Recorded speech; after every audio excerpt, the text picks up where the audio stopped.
प्रत्येक ठिकाणी आपण कार्यक्रमाला जात आहात, मात्र कार्यकर्त्यांचा आग्रह असतो की फेटा बांधला गेला पाहिजे. आपण फेटा बांधत नाही आहेत, त्यामागे कुठचा संकल्प आहे का? काल या ठिकाणी मोहोळ तालुक्यातील कार्यकर्त्यांनी त्यांच्या भावना व्यक्त केल्या. मी त्यांच्यासमोर बोलत असताना आदरणीय मराठा समाजातील सर्व कार्यकर्त्यांनी मला प्रश्न काही विचारले, त्यांचं उत्तर मी दिलं. परंतु मी या ठिकाणी त्यांच्यासमोर संकल्प घेतलेला आहे, जोपर्यंत मराठा आरक्षणाचा प्रश्न सुटत नाही, मार्गी लागत नाही, तोपर्यंत मी फेटा घालणार नाही.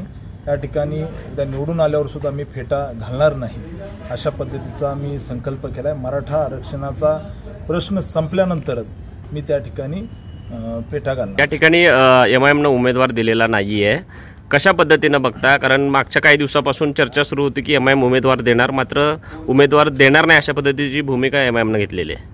मुळात या ठिकाणी अशा पद्धतीने कायमच काँग्रेसची मानसिकता ही या ठिकाणी जिहादी लोकांना सोबत घेणं ही राहिलेली आहे. आणि MIMने ज्या पद्धतीने इथं उमेदवार दिला नाही, इथं फतवे निघायला लागलेत, मशिदीमधून फतवे निघायला लागलेले आहेत की काँग्रेसला पाठिंबा द्या. या ठिकाणी MIMला फतवेचं पालन करण्यास सांगितलेलं आहे. त्यामुळे निश्चित या ठिकाणी इथली जनता जाणते, इथला हिंदू सगळं जाणतो. त्यामुळे ह्या फतव्यांच्या विरोधात इथला समाज सगळा एक होईल आणि मोदीजींच्या मागे उभा राहील. मोदीजींना पाडण्यासाठी या ठिकाणी सोलापूरमध्ये मशिदीतून फतवे निघायला लागलेत. मी याचा निषेध करतो आणि पूजनीय डॉक्टर बाबासाहेब आंबेडकरांचं संविधान खऱ्या अर्थानं वाचवण्यासाठी आपण मोदीजींच्या मागे उभं राहावं.